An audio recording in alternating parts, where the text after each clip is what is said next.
You've been hired as a mercenary for war. Things will get ugly.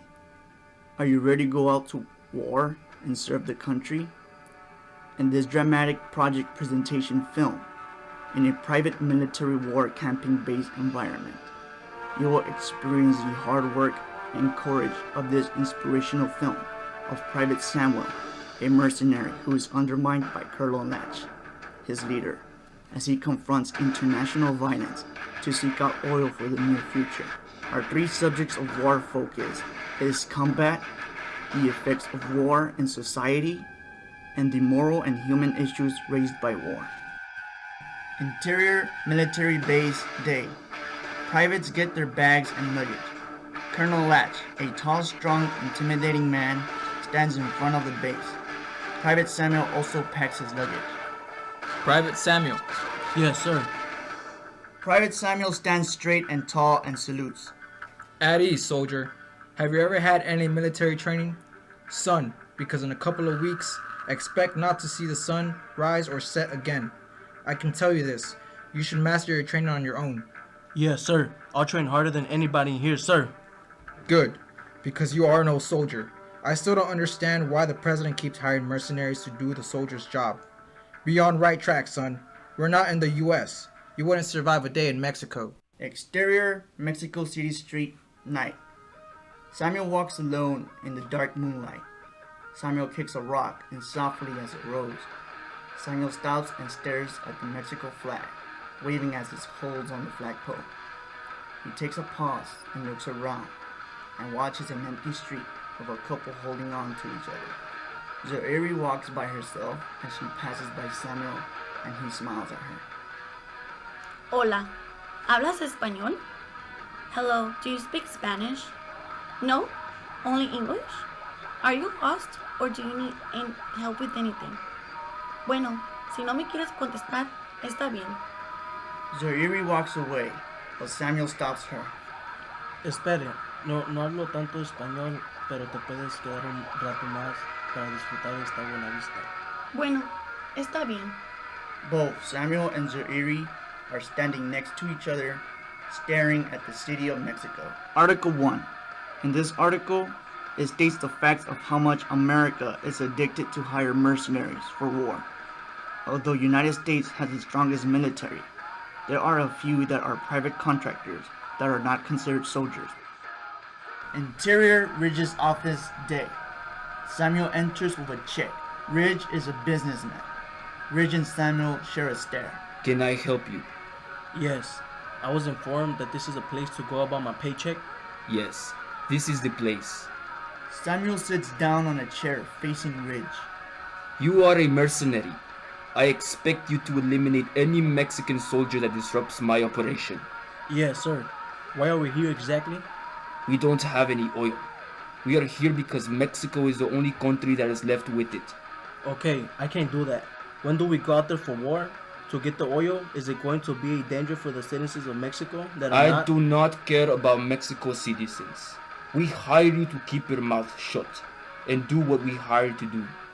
By the way, since there is a rise in mercenaries through the military, what makes you think that Mexico doesn't have any hired mercenaries? Look at me. I am from India. Even they have hired mercenaries. It's the new era. By the way, you're a mercenary. You can do things that the military can't. Samuel nods his head, and his eyes move slightly down. Ridge looks directly into Samuel, and he stands up and walks away. A montage of battle. Samuel runs with a gun in his hands and starts shooting down Mexican soldiers. Night and day, soldiers lie lifeless from both sides. Giant balls of flames flying high in the sky. Exterior battlefield day. Sahara walks up to Samuel as he lies down on the ground, disappointed and shocked. Great job, Samuel. I saw you. You were going all out. Thanks, Aaron. But a victory in war isn't something to celebrate. I noticed that you are not a trained military soldier because I didn't see you in the training. And there's soldiers talking that you are mercenary. Just an FYI, you're not the only mercenary in here. What are you planning to do when you get back home? I don't know yet. Maybe become a mercenary again for another war? If there's no war, then we'll start one. With people like you, there's always a war. After this job, I'm planning to stay with my kids and my husband. Sucks for you to have your family in a job like this. I don't want to talk about how war affects us anymore. Let's talk about where we would like to go.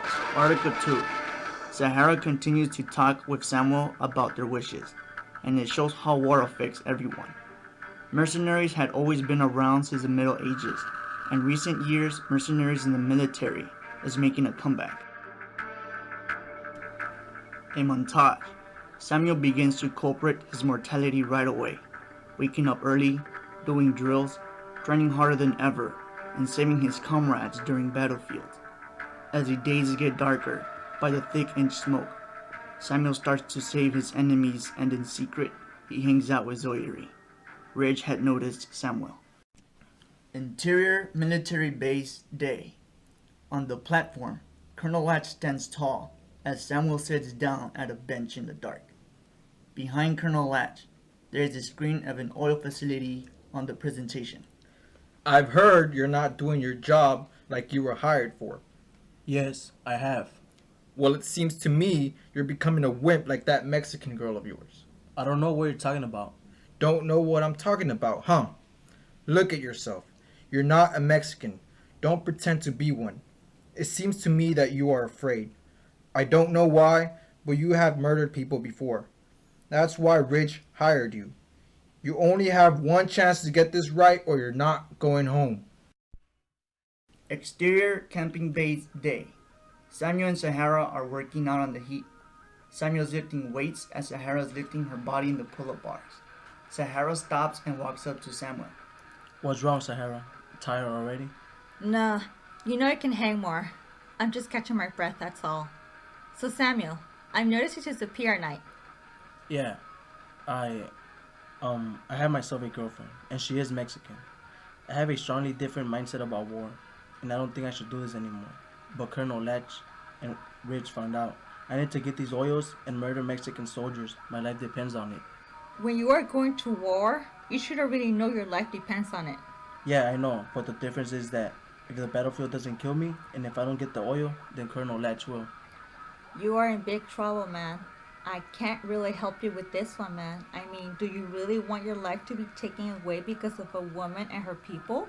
Or are you willing to rebel and, in other words, betray our mission for the one you love? Exterior Mexico City street night.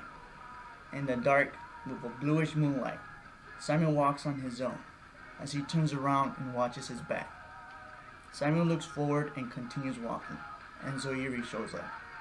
She runs to him and they hug, and she kisses him. Hola, mi amor. Hola, soy Yuri. I want to go eat somewhere. I really want to go eat chile rellenos. It's like a giant chile verde with cheese stuffed inside and outside, and it's covered with harina. Y a veces huevos. Are you okay? What's wrong, Samuel? I can't spend time with you anymore. It's over. What? Why? What is happening, Samuel? What has gotten into you? How come you're not answering me? Samuel, por favor, contéstame. I am an American soldier. I can't be in a relationship with my enemy. Enemy? Yes, Soiri. Enemy. I'm sorry, I truly am. I didn't want it to do this, but I must. Samuel turns around and leaves. Zoiri is left stranded with tears in her eyes. Interior Oil Factory Day. A montage of the battle. Samuel sees a huge tanks of oil, as Mexican soldiers are there to protect it. Samuel runs towards them as Mexican soldiers shoot towards him. Samuel hides behind a wall at an abandoned oil factory. Samuel watches Colonel Latch coming in with a huge rocket launcher. He aims and shoots. Samuel runs in and grabs two Mexican soldiers from the side and pulls them away from the rocket. Interior Oil Factory Day. Samuel shoots at the oil tank, and a huge explosion occurs. Ridge wears a protective suit. What the hell are you doing, Private Samuel? Are you out of your mind? You had cost the lives of many Americans. Ridge pulls out a gun and aims at Samuel. You had cost your life. Sahara runs in, pushes Samuel out of the way. Ridge takes a shot. Both Samuel and Sahara fall to the ground. Sahara has been shot. Samuel looks up and Colonel Latch walks his way towards him. Sometimes, what makes the world dangerous are the mercenaries. Samuel pulls out a gun and points it at Colonel Latch. I know I betrayed the United States, and people like me live through the wars, and we cause wars for work.